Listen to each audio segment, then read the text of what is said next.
Welcome back, everyone. Today we are going to review some fundamental anatomy and surgical concepts that are essential for understanding abdominal surgery and specifically liver resections.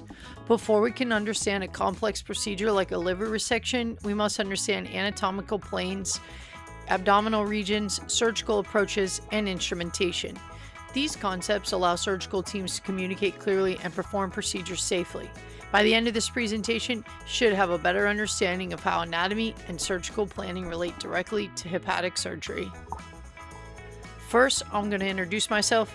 I'm a surgical services instructor at a university and a state college. I'm also the author of the Surgical Technologist Guide to Procedure Steps and Anticipation Tips. I'll put the link in the description for you. That's available through Amazon. And then I also am the creator of surgicaltechreview.com. This is a surgical tech website that helps surgical techs review for their program. This is going to be pre-programmed, during your program, after your program, for your exam. I've got anatomy and physiology on there. I've got med-term, as well as all of your principles of technology on there. Check it out. I'll put the link in the description. All right, let's jump into some anatomy review. Body planes are imaginary lines used to divide the body and help describe anatomical location. In liver surgery, these planes are critical for interpreting imaging studies such as CT scans or MRIs that help surgeons determine tumor location and resection margins. The transverse plane divides the body into superior and inferior sections, while the mid-sagittal plane divides the body into right and left halves. The coronal plane separates the body into anterior and posterior portions, which is helpful when discussing surgical exposure or positioning. Directional terminology is used constantly in the operating room to communicate anatomy quickly and accurately. For example, the liver is located in the right upper portion of the abdomen and lies inferior to the diaphragm and anterior to the right kidney. Terms such as medial, lateral, anterior, and posterior help surgeons describe the location of tumors, vessels, and resection margins. Surgical technologists must understand these terms to anticipate instrument needs and assist efficiently during liver surgery. The abdomen is divided into 4 quadrants to help localize organs and pathology. The liver primarily occupies the right upper quadrant, along with the gallbladder and portions of the duodenum and pancreas. When imaging shows lesions in the right upper quadrant, liver pathology is often suspected. Understanding quadrant anatomy helps surgical teams correlate imaging findings with surgical approaches and incision placement. A more detailed way to describe abdominal anatomy is through the 9 abdominal regions. The liver is largely located in the right hypochondriac region and extends into the epigastric region. Surgeons use these regions when documenting tumor location, surgical findings, or postoperative complications. This system provides a more precise anatomical reference compared to the 4-quadrant model. The body cavities protect our internal organs. The dorsal cavity includes the cranial and spinal cavities, while the ventral cavity houses organs of the thoracic and abdominopelvic regions. Inside the thoracic cavity, you'll find the right and left pleural cavities and the pericardial cavity surrounding the heart. The abdominal pelvic cavity contains organs of digestion, reproduction, and elimination.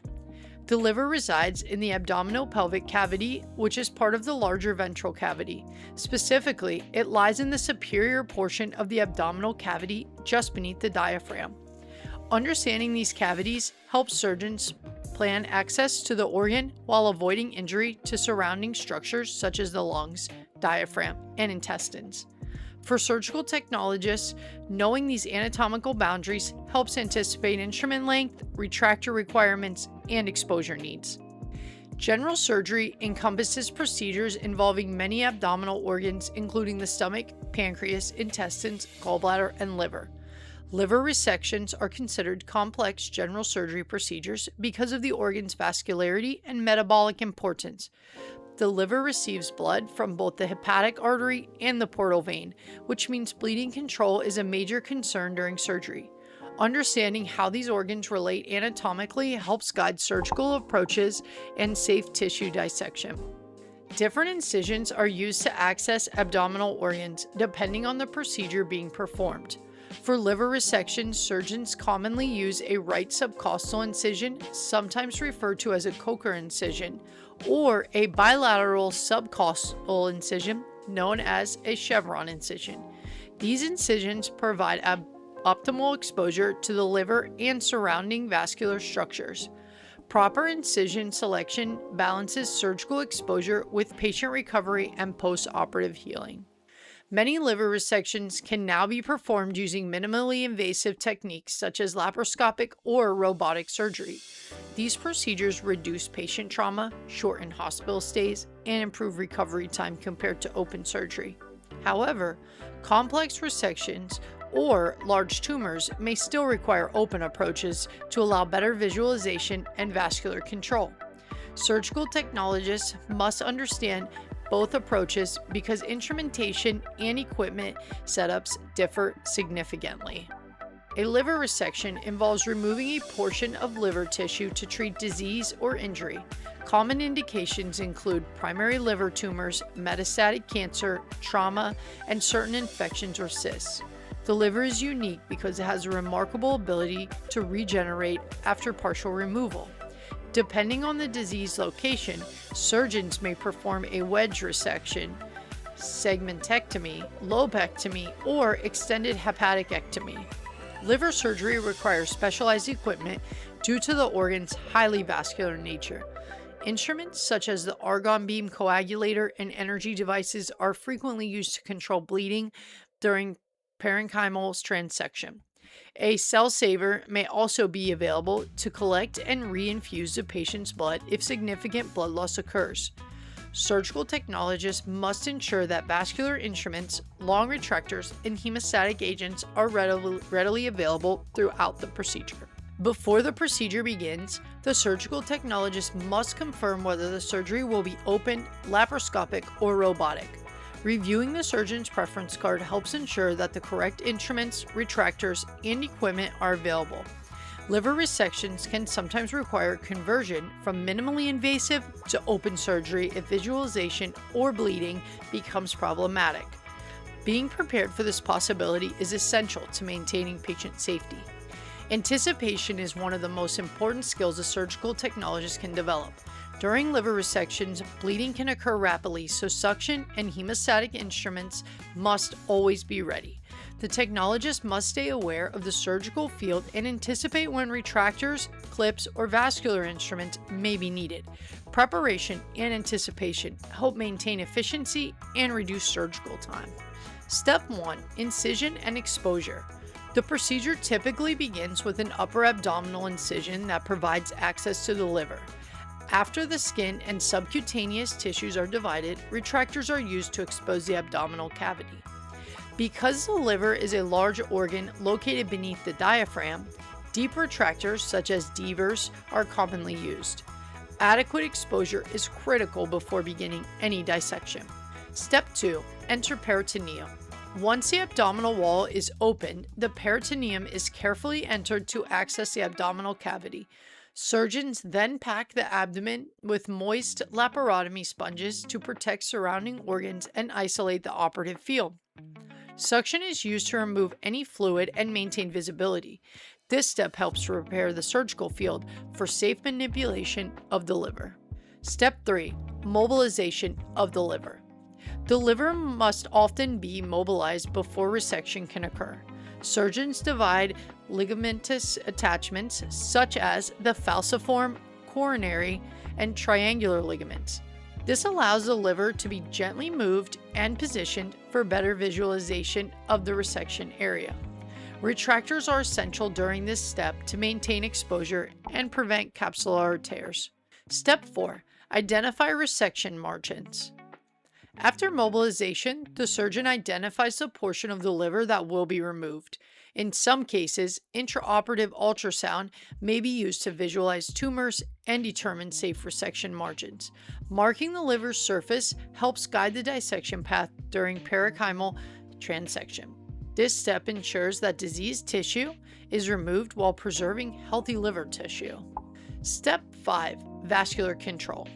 Controlling blood flow to the liver is a critical step in preventing excessive bleeding. Surgeons may perform the Pringle maneuver, which temporarily clamps the hepatic artery and portal vein. This reduces blood flow into the liver while the resection is performed. Surgical technologists should have vascular tapes and clamps prepared before they are requested. Step 6. Parenchymal transection.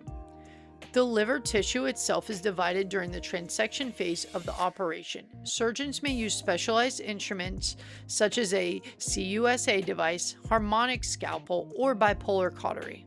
Because the liver contains many blood vessels and bile ducts, careful dissection is required to prevent bleeding and bile leakage. Suction and irrigation are used frequently during this step. Step 7. Vessel and duct ligation. During the resection process, surgeons encounter intrahepatic vessels and bile ducts that must be clipped, tied, or stapled. Right angle clamps, clips, and vascular staplers may be used depending on the structure being divided. Maintaining a clear surgical field is essential for identifying these structures. Surgical technologists should have clip appliers and ligatures prepared. Step 8. Specimen removal. Once the liver tissue has been completely divided, the specimen is removed from the operative field. The specimen is often placed in a basin or specimen bag and labeled for pathology analysis. Orientation sutures may be used to mark specific margins if the pathologist needs them. Communication with pathology ensures accurate diagnosis and staging. Step 9. Hemostasis. After the liver segment is removed, the surgeon carefully inspects the cut surface for bleeding or bile leakage. Hemostasis may be achieved using electrocautery, argon beam coagulation, or topical hemostatic agents. This step may take time because even small bleeding points must be controlled. Proper hemostasis reduces post-operative complications. Step 10. Irrigation and inspection. The operative field is irrigated to remove blood, debris, and potential contaminants. The surgeon inspects the liver bed and surrounding structures for bleeding or bile leakage. Additional clips or sutures may be placed if necessary. Ensuring a clean and dry surgical field is important before closure. Step 11.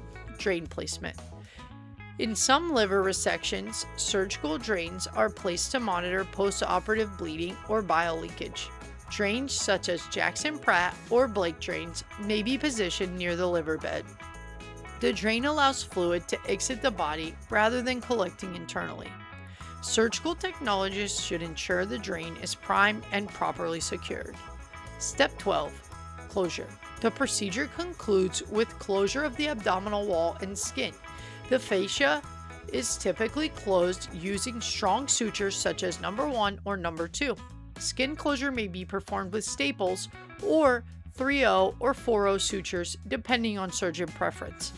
Final counts are performed to ensure all instruments and sponges are accounted for before the patient leaves the operating room. Mayo stand suggestion.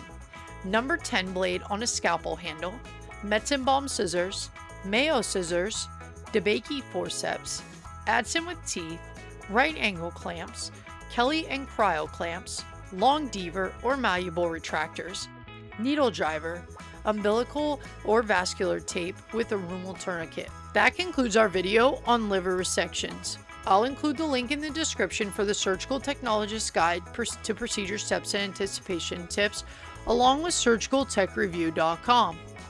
Thanks again, and always like and subscribe.